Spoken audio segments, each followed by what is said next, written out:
Hello and welcome each and every one of you to this bonus class of your career mentorship program to Canada. I'm really happy to be here as your host. As you know, my name is Marina Dantas. I am an organizational psychology with experience in HR, recruitment, and career, and I've been living in Canada for the past 11 years. Well, I want to get things started to kind of like just set the ground and, go over a few housekeeping items from a Canadian market perspective, just before us getting really into the nitty gritty of, resume and LinkedIn and, networking and all those things. I just want to get started acknowledging a few things about Canadian market, especially if you are an immigrant, which most likely you are, and coming from Latin America or Europe or Asia. I would like to stop and acknowledge just some differences that we see in the Canadian job market. So it doesn't matter really where you're coming from and what is your background. I'm just going to really talk about the things that I've perceived in the Canadian job market, and obviously I can speak more easily and fluently about the differences between Latin America because that's my background, that's where I came from, and I can just go over a few of those details with you. But I really want to start by, talking about the diversity and the inclusion that we do see in the Canadian job market. That is, to me, one of the top things about Canada and the top things about, being in Canada is how diverse, how culturally rich it is, and how amazing it is to be working with other nationalities and people with different backgrounds. Honestly, I don't recall, being in a team that we didn't have at least 3 different nationalities. There will always be a Latin, there will always be someone from India, and always be someone from another part of Asia or Europe. So that would really bring things along and really support us with creativity and problem solving, and really for us to think about different perspectives. For me personally, I think it really helped, working with different people and different backgrounds to understand culturally the differences and to respect people even more. Each one has their own traditions. People usually bring us on board of their own traditions. They share those things with us, which is super cool and something that I really enjoyed, while working in the Canadian job market here, is to have those opportunities to understand people's background and honestly some similarities. So for example, something that I've learned is how people from India have very similar traditions and very similar way of celebrating life and family together the way that we do in Brazil. So, small things like that, it really comes a long way. But, focusing on the market itself, just having different thinking and different perspective, that comes a long way. With that, a lot of people usually think, oh, I'm an immigrant. Am I going to be accepted? Are people going to be welcome to me?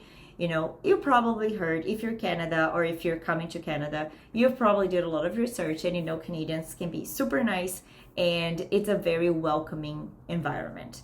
And, speaking from my experience as well, I've been seeing great things and I've been very welcomed here in any corporation or any scenario that I've been. There are obviously people that didn't have the exact same experience, but I'm just going to speak about the things that I've seen and the things that I've lived. A lot of times I would be in meetings with people from Canada or people from the US, and the difference was night and day. So, in Canada, nobody's going to really pick on your accent. I mean, we're all immigrants. Canada is it's a country made by immigrants. If I'm not mistaken, right now, I think we're probably like 55% of the whole population. So how that's even going to be a problem? So it really isn't. And you're not going to, I really hope that you don't perceive that way. Where sometimes I was going to be, I was on calls with people in the US and immediately people would jump into and be like, oh, nice to meet you. So I'm noticing a slight accent. Where are you from? So first of all, I've been here for 11 years and I have no intentions in losing my accent. That is my personality. That's my intent. That's my identity. That's how I recognize myself. I'm Latina. I'm from Brazil. It is what it is. And I'm sure that I bring a lot to the table as others from different countries as well. So what I think it's important for us to think is that, come with an open mind, open heart, because I am sure that you're gonna, feel welcomed as well. And don't overthink those things, because, this is just reality. We're all immigrants, and if you're relating to people that are from Canada, I am sure they're gonna treat everyone the nicest possible way. I would also like to talk a little bit about the how the processes, the recruitment processes are set up in a structure in Canada. You're probably going to notice that they're different from where you're coming from. And in Canada, they're a little bit more robust and a little bit longer. So if we are talking for, a mid to senior role, you can expect, a 2 to 3 months recruitment process. Everything from, having an HR interview and then talking to your lead, and you sometimes talking to a peer of your lead or the lead of your lead, and even some peers to really understand the role and really understand the context. That is normal. And again, it does take a lot of time, especially if it's a senior role. Obviously, for entry-level roles, you can expect a little bit, the length is not going to be that much. It's definitely going to be better, and it's going to be around maybe 3 to 5 weeks total. But that's obviously going to, change depending of the level of the role and depending of the company and how crazy they are to hire someone. Usually in Canada, they're always going to ask for a background check before joining the company. So by the time you have all the interviews, they're going to give you a verbal job offer. Once they have a verbal job offer, they're going to send you the written job offer. You're going to read, you're going to review. You usually have 5 to 7 days to review, to think about the offer, and then accept. A lot of people do not know that, but that is a very key information that you don't need to rush. You don't need to rush to say, yes, I accept, or no, think it through, do your math, do what you have to do, and then you accept the offer, okay? And that means that once you receive the offer, usually employments in Canada, they are conditioned upon background check. What does that mean? That you're going to need to provide your references just at the step. You don't need to provide references at the beginning, just at the step. And, make sure that you have people that can speak highly about you, because they will, check if the information you have in your resume, they really, it really matches. And actually reminds me of saying something about education. A lot of people think that you need to have equivalent degree and a proof that your degree is the same in, from your country to in Canada, which is not the case. That is important, this equivalation from an immigration perspective, but from a job market perspective in your background check, as long as they can check that you do have your bachelor or they do have your MBA, that's all you need. You don't need to go through an equivalence process.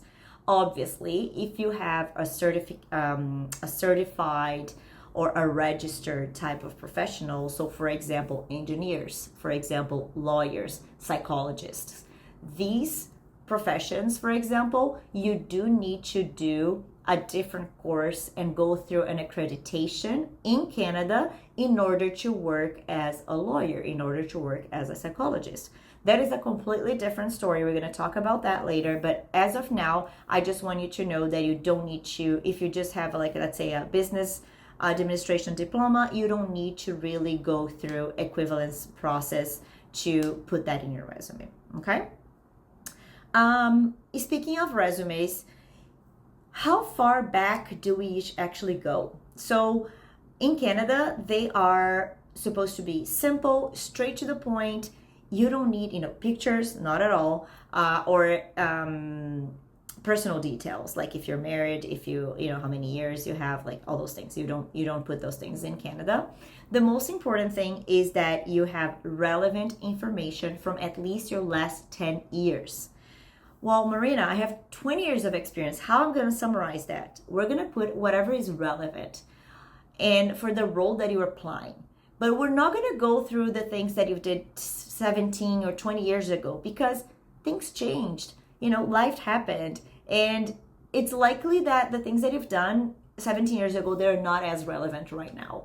But those things are going to be in your LinkedIn because LinkedIn takes, how many years that you need, but not the resume. I also would like to talk about the importance of English. One of the reasons why this course is in English is for us to start getting way more comfortable with the language and with the terminology. Once you understand and you feel very comfortable with the language, that, like just by listening or practicing and, just talking to others, that becomes more natural when you are interviewing. So all courses, all recordings are going to be in English. And that really supports, the feedback that I get from my clients is that really helps them to, prepare for the interviews and feel more confident in the interview. So, this is, it's a country where English and French are the official languages.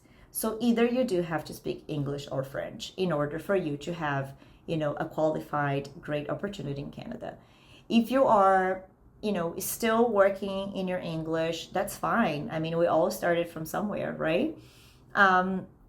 It's just important for us to manage expectations because obviously someone that doesn't have fluency in English or is still struggling a little bit with the language might not, ace an interview the same way of someone that has very good fluency in English. And that's fine, but we just need to set up expectations in order to do that. That's why a lot of people ask me, like, Marina, how long does it take for someone to really, find a job in Canada? It depends. It depends on a lot of situations.